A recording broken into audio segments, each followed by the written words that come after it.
마지막 주제입니다. 오늘의 마지막 주제. 저는 이거 보고 깜짝 놀랐는데요. 김정은 국방위원장이 직접 시신을 운구한 그 인물이 있습니다. 현철의 인민군 원수인데요. 이분은 도대체 어떤 분이길래 김정은 국방위원장이 눈물도 흘리고 운구까지 직접 운구를 했는지 이 얘기를 좀 들어보도록 할게요. 이 어떤 인물입니까? 네. 먼저 말씀해 보시죠. 네, 저 현철에는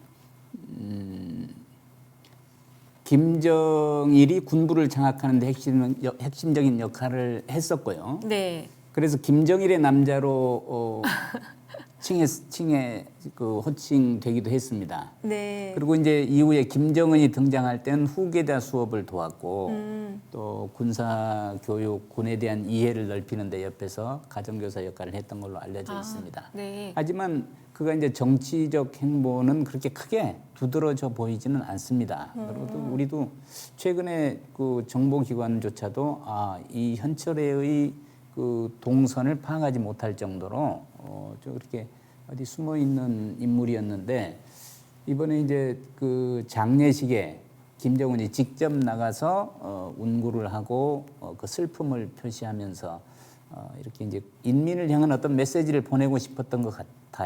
네. 그 계급은 인민군 원수. 네. 인민군 원수라는 게 네. 원수가 북한에는 그 위관, 영관, 장관, 장성 그리고 이 세 계급 체제가 인터내셔널 그 스탠더드인데 그 위에 원수 계급의 4단계가 있습니다. 원수도 또 4단계가 있어요?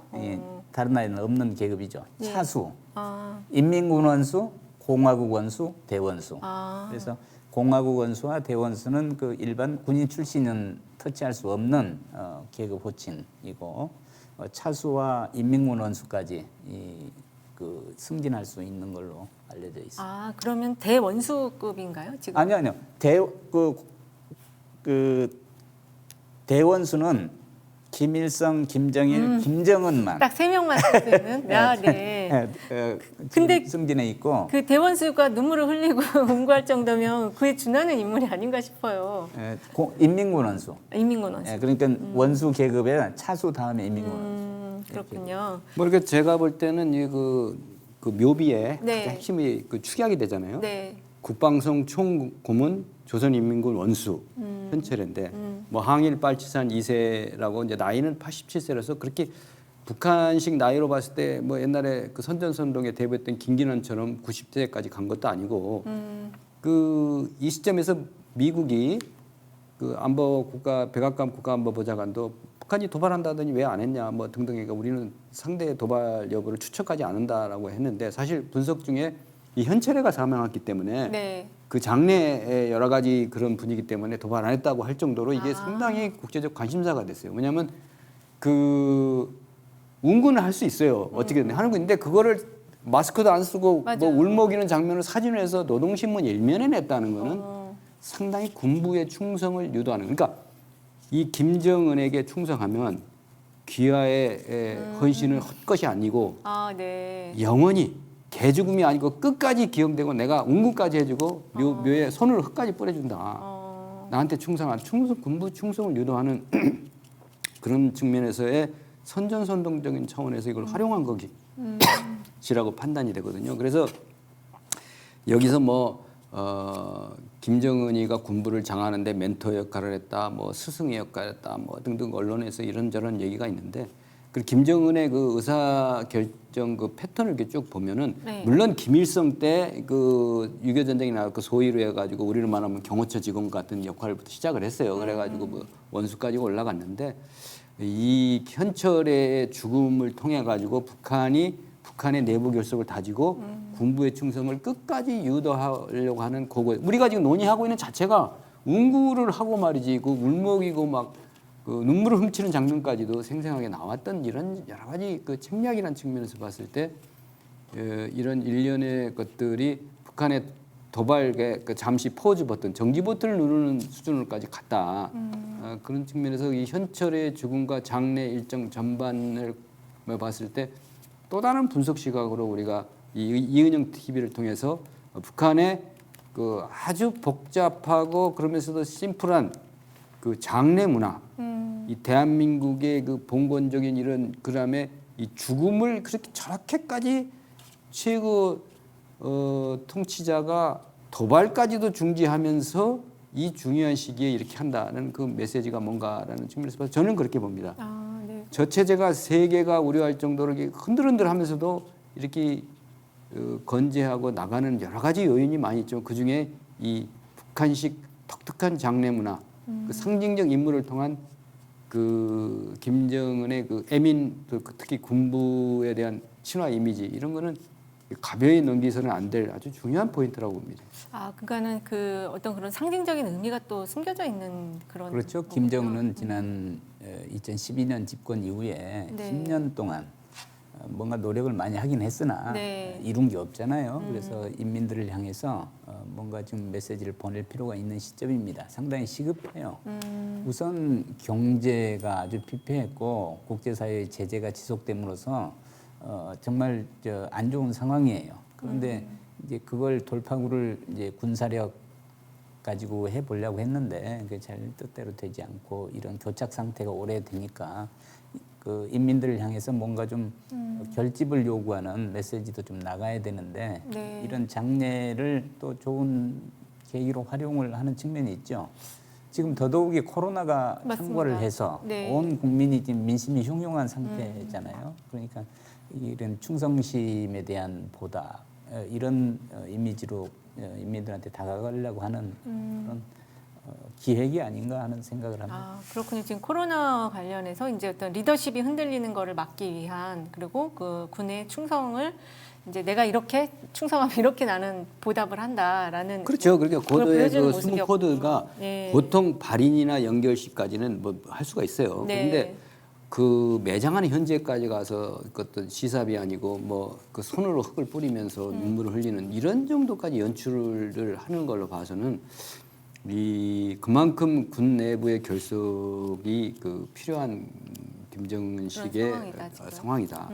이렇게 봤을 때 자기 아버지가 죽었을 때도 차량만 그 호위하고 그렇죠. 네. 그 김정일 호성차 7인방들 다 숙청되고 뭐 이렇게 했는데 아니 아무리 멘토라고 하고 뭐 과외 교사다 뭐 과외 선생님이 죽었다고 그렇게 하나요?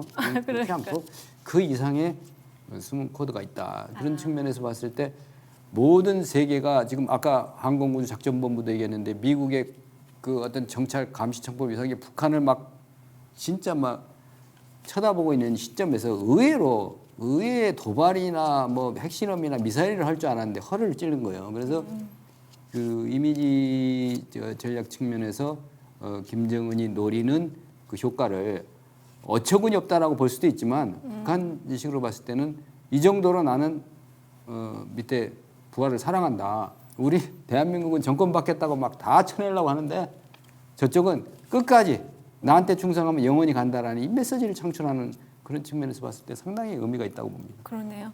자, 오늘 저희가 이제 준비한 내용이 거의 다 마무리를 해야 될 시간인데요. 아무래도 이 북한 문제에 대한 전망을 안 해볼 수가 없습니다. 지금 한미 동맹이 경제 동맹으로 확대가 되면서 IPEF라는 이제 협력 체계 안에 한국이 들어가게 돼 있어요. 중국은 반발하고 있고 북한은 이 상황을 어떻게 지켜볼지 앞으로 어떻게 할지 한마디씩 전망해 주시고 마무리하도록 하겠습니다. 북한은 하여튼 어려운 상황입니다. 그리고 요구하는 것은 비교적 명확합니다. 제재의 해제, 네. 그리고 안전의 확보, 안전의 약속 이겁니다. 이걸 얻어내기 위해서는 꾸준히 요구를 할 겁니다. 그 요구하는 것이 그냥 언어로 이렇게 전달하기보다는 내가 죽지 않았다고 하는 이제 행동으로 보여주려고 하겠죠. 그러나 국제사회는 선 핵폐기를 요구하고 있습니다. 근데 이제 이 사이에서 어느 선에서 해답을 찾고 서로 합의를 하느냐 하는 문제는 이제 이 앞으로 이제 전망하는 과정에서 서로 엇갈릴 수는 있지만 꾸준히 도발이라고 하는 형태를 통해서 메시지를 보내올 것입니다. 우리는 그것을 이제 의도를 잘 읽고 네. 또 현명한 그보다 좀 경제적인 방법을 출구를 잘 모색해서 제시하고 유도하는 것이 큰 과제라고 생각합니다. 제가 볼 때는 그 6월 달에 6월 10일부터 12일에 그 싱가포르에서 샹그릴라 안보 회의가 국방장관들이 참여하거든요. 아, 세계 네. 국방장관이 어스틴 국방장관, 우리 이정석 국방장관, 일본 방위상까지 참여하는데 거기서 한미일 안보 협력이라든가 이런 새로운 패턴을 계속 드라이브를 걸 겁니다. 미국도 그렇고 일본도 그렇고. 네. 그런 측면에서 때 중국의 반응이 과연 어떻게 나올 것인가 상당히 중요한 우리의 전략적인 이 고려 사항이죠. 북한 도발도 중요하지만 그러면은 한미일 안보 동맹을 강화하면은 북한이 그 모색할 수 있는 대안은 북중로 이렇게 가는 거죠. 네. 그런 측면에서 중국이 우려하는 또 자재를 종용하는 핵실험을 막 진짜 내닫는 그런 것보다는 상당히 조율을 하면서 이 한반도 그 안보 정세가 어떻게 치닫는지를 봐가면서 그 도발의 수위를 조절할 거다. 이번에 바이든과 윤석열 대통령 정상회담에서 북한 핵 문제가 아주 꼭 집어서 한반도 핵 문제가 아니고 비핵화를 이렇게 얘기했기 때문에 네. 미국의 정책 행보에 따라서 북한이 적절한 시점에 일부에서는 7월 4일 날 미 독립기념일에 늘 도발했던 것처럼 그 전후에서 아주 대형 도발할 것이다라는 예측까지 하고 있어요. 그래서 하도 예측이 많기 때문에 그 백악관 안보보좌관이 우리는 추론하지 않는다. 그런 해명까지도 내놓은 상황인데 조만간 그 한반도 군사적 긴장을 끌어올리는 아주 의에 허를 찌르는 도발. 이거 미사일 쏠 줄 알았더니 현철의 관이나 운구하는 이런 식의 그런 책략을 구사할 거라고 생각합니다. 네, 일단은 중국의 반응이 계속 우리가 주의 깊게 봐야 될 대목인 것 같습니다. 국제 문제는 너무 어려워요. 지금 두 분 그 국방 안보 전문가 두 분의 알기 쉬운 그 해설로 지금의 상황을 잘 이해를 하고 있습니다. 이런 댓글도 아까 잠깐 보였습니다. 어쨌든 저희가 오늘 준비한 내용은 이것으로 마무리를 하도록 하고요. 이게 지금 오늘 쭉 얘기를 들어보니까 지금 그 윤석열 정부가 뭔가 지금 새로운 거를 하는 것 같긴 하지만 근본적으로는 문재인 정부 틀 안에서 움직이고 있다. 이런 지금 생각을 하게 됐어요. 대북 정책이나 이 방향성 자체가 말은 좀 굉장히 강경하게 하지만 문재인 정부의 틀 안에서 움직이고 있다라는 느낌을 받았습니다. 지금 두 분이요. 시국TV라는 유튜브 방송국 채널을 개국했다고 들었습니다. 잠깐 소개 좀 해주시겠어요, 서 박사님? 네. 어떻게 아셨군요. 네. 시국 TV를 개국했습니다. 네. 시국 문제 다루자고 한 건 아니고요. 시원한 국방 이야기. 라는 의미로 시국 TV입니다. 여기서 나누는 이런 대화하고 비슷하게 옆에 계신 김철우 박사님하고 저하고 네. 주거니 받거니 이런 대화를 통해서 우리가 그냥 흘려보냈던 국방 이슈들 네. 혹은 좀 평소에 궁금했는데 어디서 찾아보지 못했던 네. 국방 뒷얘기들, 병역 문제까지 네. 북한 문제, 병역 문제, 병역 제도 문제, 정치 문제, 군사 정책 문제, 국제 전쟁 문제 이런 문제들까지 주거니 받거니 하는 대화를 통해서 여러분 시청자들한테 좀 알려드리고 네. 국방도 또 이렇게 소개해드리는.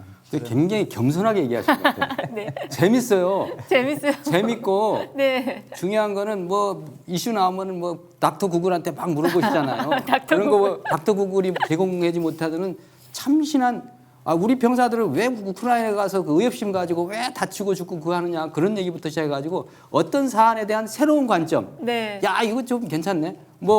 어떤 그 국회의원 출신이 뻥 뚫리는 TV들한테 뻥 뚫리는 것만 중요한 게 아니고 네. 극자나 극우 다 없이 하면서 재미있는 그러면서도 알차게 새로운 시각을 여러분에게 제공해서 여러분들이 그걸 화제거리로 활용하고 이 평소에 개념 없는 줄 알았더니 핵심을 잘 찌르네. 네. 그런 내용들이 주로 다뤄집니다. 네, 빵빵 터지는 그런 시국 TV가 되기를 기대하고요. 우리 지금 보고 계시는 분들 시국 TV 한번 검색하셔갖고 꼭 구독 좀 눌러주세요. 이 예능감은 무엇인가요? 이렇게도 네, 저도 구독했습니다. 지금 구독글들이 계속 올라오네요. 링크를 올려달라고 그럼 구독하신대요. 링크를 좀 보내주시면 제가 올려놓도록 하겠습니다. 자, 지금 제일 큰 권력은 국민이어야 합니다. 교훈 같은 대통령 대통령이 다시는 나오지 못하게 국민들이 늘 각성을 해야 됩니다. 언제쯤 찐 자주국가가 될 수 있을까요? 한미일 북중러 3국 6국의 대립의 서막이 될 듯합니다. 이런 댓글들이 올라왔습니다. 3국 6국의 대립, 야, 이 말 멋있는데요. 네, 자, 저희가 준비한 내용 여기까지 마무리하도록 하고요. 오늘 오후도 즐겁고 행복한 시간 보내시고 2주 뒤에 다시 만나 뵙도록 하겠습니다. 박사님들 오늘 너무 고생해 주셨습니다. 감사합니다. 고맙습니다. 건강하세요. 고맙습니다. 네, 안녕.